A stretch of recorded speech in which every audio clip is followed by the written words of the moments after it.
जय हिंद दोस्तों, मैं आपका दोस्त चुनू जी और आपका स्वागत है हमारे YouTube channel A to Z आओ सीखे में। अगर आप भी चाहते हैं कि आप लोगों को भी इसी प्रकार के वीडियो का नोटिफिकेशन मिलता रहे तो हमारे चैनल को सब्सक्राइब कर बेल आइकन को दबाना ना भूलें। तो आज हम बात करने वाले हैं एक ऐसे ऐप के बारे में जिससे आपका बैंकिंग वर्क हो जाता है आसान। तो हम आपको लेके चलते हैं उस ऐप पे। यह ऐप जो है, जो आपको दिख रहा है, यह ऐप उन सभी के लिए है जो आप SBI में खाता रखे हैं या खाता खोल के रखे हैं। तो ये उन सभी व्यक्तियों के लिए है, खास करके बिजनेसमैन के लिए जो बार बार पैसा डिपॉजिट करना होता है, विड्रॉल करना होता है, उनके लिए तो बहुत ज़रूरी है। और जो भी हैं, जो थोड़ा सा कम पढ़े लिखे भी हैं, उनके लिए तो बहुत ही अच्छा ये है ऐप है। इस पर कैसे वर्क होता है ये हम आपको आज बताने वाले हैं और बहुत ही अच्छा ऐप है। तो आज हम बैंक गए थे तो हमको जानकारी मिली, तो हम सोचे कि आप लोगों को भी शेयर कर दें, आप लोगों को भी बताएं कि इसके बारे में कि क्या है ये। तो चलिए हम पहले आपको दिखाते हैं। ये जो आप देख रहे हैं नीचे, ये नीचे जो है ये मैसेज टाइप का बना हुआ है, ये है असिस्टेंट। ठीक है, इस पर हमको करना होता है क्लिक। इसमें क्या क्या चीज़ हो सकता है वो हम आज आपको बताने वाले हैं। तो देखिए, एक ऑप्शन जो दिख रहा है यहाँ पे,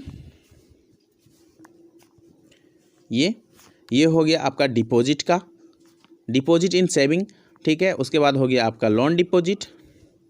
फिर आते हैं हम यहाँ पे, देखते जाइए नीचे, DD मतलब डिमांड ड्राफ्ट, नेफ्ट है, RTGS है और विड्रॉल है। अब ये फॉर्म आप कैसे भर सकते हैं। ठीक है, तो फॉर्म भरने के लिए हम आपको बता देते हैं कि आपको करना है डिपॉजिट इन सेविंग। अगर कोई बिजनेसमैन है, चाहे जो भी है, वो अपने अकाउंट में उसे पैसा को डिपॉजिट करना चाह रहा है और उसके लिए फॉर्म भरना पड़ता है, डिपॉजिट फॉर्म लेना होता है। फिर आपके पास पेन नहीं है तो आप किसी से पेन मांगते हैं। तो आपको क्या करना है कि सीधा ये ऐप जो है, हम इसका पूरा प्रोसेस बताएंगे कि कैसे क्या होता है। पहले हम देख लेते हैं इसका कैसे वर्क करता है। और हम ये श्योर हुए क्योंकि आज हम बैंक गए थे, बैंक से ही हमको जानकारी मिली, तो हम आपको भी बता रहे हैं। तो हम कर रहे हैं क्या, डिपॉजिट पे जैसे करें, डिपॉजिट इन सेविंग पे क्लिक करेंगे तो नीचे जो मैसेज बॉक्स है उसमें आ गया है डिपॉजिट इन सेविंग। तो आपको करना होता है, अब यहाँ पे जो सेंड का जो दिख रहा है आपको दाहिनी साइड से, इस पर हमको करना होता है क्लिक। तो आ गया, या अब बोला जा रहा है कि इंटर अमाउंट, यानी कि मुझे अमाउंट डालना है। अब यहाँ पे सजेस्ट किया हुआ है कि जो भी आपका अमाउंट यहाँ दिख रहा है, अगर उस टाइप में से है तो आप उसको ही टिक कर लीजिए, नहीं तो आप यहाँ पे नीचे पे क्लिक करके जो मैसेज बॉक्स है यहाँ पे है लिखा हुआ आस्क मी समथिंग, तो आपको करना क्या होता है कि आपको यहाँ पे अमाउंट डालना होता है। आपका जो भी अमाउंट है, 4000, 2000, 1 रुपया, 1 रुपया तक का भी है, और आपका 100 रुपया, 200 रुपया, जो भी है, आप जितना भी डिपॉजिट करना चाहते हैं वो आप कर सकते हैं, 1 लाख 2 लाख जो भी है आपका। तो आप क्या कर लेते हैं, उस पर डाल लेते हैं। तो हम यहाँ पे अमाउंट डाल रहे हैं। ठीक है, और हम यहाँ पे कर लेते हैं क्या, ऐसे नॉर्मली भर लेते हैं, जैसे 4000 भरे। ठीक है, अब जैसे ही आगे गए तो अब हमको करना क्या है, अब हमको इस कैसे हम इसको डालना है। मतलब कि अगर हम कोई चेक दिया है अगर हमको कि आप जाइए चेक भजा लीजिए, तो चेक को हम कैसे हम उसको कर सकते हैं। तो या फिर आप या कैश से या चेक से। तो पहले हम आपको बता देते हैं कैश से। तो कैश वाले पे हमको करना होता है क्लिक, जो एक कैश लिखा हुआ है, कैश पे हम क्लिक करेंगे। कैश करेंगे नीचे में तो कैश लिख गया, यहाँ पे फिर से हमको नेक्स्ट करेंगे, जो नीचे वाला बटन है। उसके बाद आपको दिख जाता है कि आपका ये पूछा जा रहा है कि आपका अमाउंट क्या है, डिजिग्नेशन, मतलब अब आपको पूछ रहा है कि आपका 2000 का नोट कितना है, 500 का नोट कितना है, या तो जो भी आपके अनुसार से जो भी आपके पास नोट है वो आपको करना क्या होता है, कैसे भरेंगे। तो उसको ये देखिए, आपको करना होता है जो जो अमाउंट है आपके पास, ये मतलब आपके पास जो भी नोट का जो संख्या है, मतलब जितना है आपको उतना बार टाइप करना है। अगर मान लेते हैं कि अगर मेरे पास 2000 का 2 नोट है, तो हम इसको यहाँ 2000 के सामने में जो लिखा हुआ है, ये 2000 के सामने में जो लिखा हुआ है, ये प्लस का निशान, इस प्लस के निशान पे हमको 2 बार टिक करना होता है। ठीक है, उसके बाद मेरे पास 500 का एक नोट है, फिर 200 का है, तो इस तरीके से आपको भरना होता है। तो यहाँ पे देखिए कि जैसे कि हम 4000 ही होना था, और यहाँ पे तो पहले ही दिख लिया कि क्यों हम पहले से ही चुन रखे हैं, तो ये 4000 ही भरना है, 4000। तो ये ज़्यादा अमाउंट हो रहा है तो ये नहीं ले रहा है, तो हम क्या कर लेते हैं, एक माइनस कर लेते हैं अगर मेरे पास। उसके बाद हम इधर से 500 हो गया, फिर आप 50-50 का 2 कर लीजिए। इसी तरीके से आपको 4,000 अगर सेलेक्ट किए हो तो 4,000 को आपको पूरा लेना है इसी नोट के अनुसार।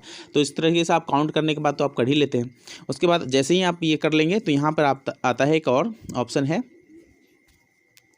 जो यहाँ दिख रहा है आपको अकाउंट नंबर। अकाउंट नंबर जो भी है आप अकाउंट नंबर यहाँ डालेंगे। कैसे? तो आपका जो भी बैंक अकाउंट होगा यहाँ पे शो करेगा, ठीक है, SBI में, तो वो शो करेगा। आप उसमें जो अकाउंट नंबर है इस तरीके से शो करेगा। उसके बाद यहाँ पे लिखा हुआ है सबमिट वाउचर। यहाँ देखिए नीचे में जो लिखा हुआ है इसके नीचे सबमिट वाउचर। तो जैसे ही आप सबमिट करेंगे आपके पास एक कोड जनरेट होगा, वही कोड आपको दिखाना है। मतलब आपको कोई फॉर्म वॉर्म नहीं भरना है और बहुत ही ईजी से हो जाता है, ठीक है। अब हम आपको लेके चलते हैं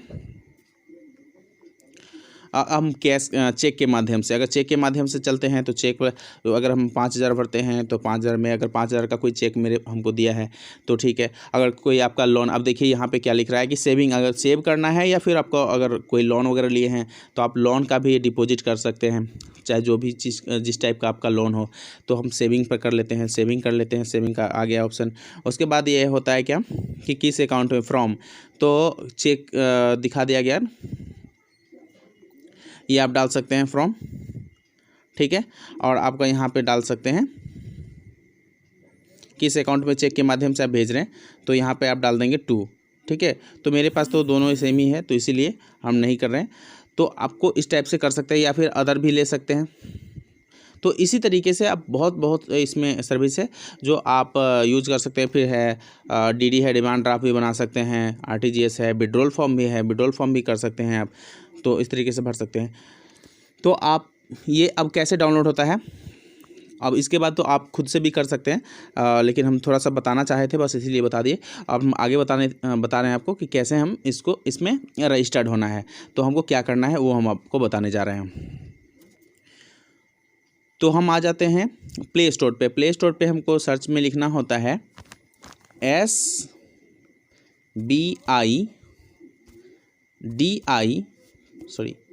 DIGI वाउचर, और ऊपर में ही आ गया। इस पर आपको करना होता है डाउनलोड। तो ये मेरे पास डाउनलोड है पहले से ही SBI DG वाउचर, तो इसको करना होता है लॉगिन। अब हम इसको कर लेते हैं, पहले लॉग आउट करके हम आपको बताते हैं कि इसमें रजिस्टर्ड कैसे होना आता है। बहुत ही ईजी प्रोसेस है। तो जैसे ही हम इसको लॉगिन करते हैं और देखिए यहाँ पे न्यू रजिस्ट्रेशन के लिए है, तो न्यू रजिस्ट्रेशन पे हम जैसे क्लिक करते हैं तो इसमें पूछा क्या जा रहा है कि इंटर योर अकाउंट नंबर। आप जैसे ही अकाउंट नंबर इस पर ऐड करेंगे, यहाँ आप डालेंगे जैसे ही अपना अकाउंट नंबर, तो आपके अकाउंट में जो भी मोबाइल नंबर रजिस्टर्ड होगा उस पर एक मैसेज आएगा OTP। वो OTP जैसे आप डालेंगे उसके बाद आपका एक रिक्वायर्ड आएगा कि आपको पासवर्ड बनाना है 6 डिजिट का पासवर्ड बनाना है। तो आप पासवर्ड को 2 बार डालेंगे, एक पहले डालेंगे, उसके बाद नीचे में जस्ट आएगा ऑप्शन की कंफर्म करने के लिए। कंफर्म करने के बाद वो फिर से लॉग आउट हो जाएगा। और आपको करना क्या होगा उसके बाद कि यहाँ पे ऑलरेडी जो आता है यहाँ पे, तो ऑलरेडी रजिस्टर्ड हैं, तो आप जैसे ही डालेंगे तो यही है आपका अकाउंट नंबर ही आपका यूज़र ID हो जाएगा और वो जो पासवर्ड बनाए हैं ये पासवर्ड हो जाएगा। तो उसके बाद आप इसको लॉगिन करके और इससे आप आसानी से फॉर्म वॉर्म भर सकते हैं। किसी को पूछने की ज़रूरत नहीं है कि हम कैसे फॉर्म भरें, कैसे क्या करें, या किसी से पेन मांगने की ज़रूरत नहीं है। बहुत ही इजी प्रोसेस है। और ये SBI की तरफ से जो कैशलेस बनाया जा रहा है, मतलब कि आप ये जो अभी चल रहा है कोरोना वायरस के जो भी चल रहा है, तो उससे थोड़ा सा पेपर वर्क थोड़ा सा कम हो सके, तो ये बहुत ही अच्छा लगा। और SBI का ये जो ऐप है, तो मुझे आशा है कि आप लोगों को भी ये ऐप के बारे में जानकर बहुत अच्छा लगा होगा। तो हम आपसे भी बोलेंगे कि आप इस ऐप को ज़रूर यूज़ कीजिए और आप अपने जो भी नज़दीकी ब्रांच है आप वहाँ पे डिपॉजिट कर सकते हैं, या जो भी आपका इस टाइप से है। तो अभी तुरंत इसको डाउनलोड करके और अपने अकाउंट को एक्टिव करके इसका फ़ायदा उठाइए। बस आज के लिए इतना ही। जय हिंद।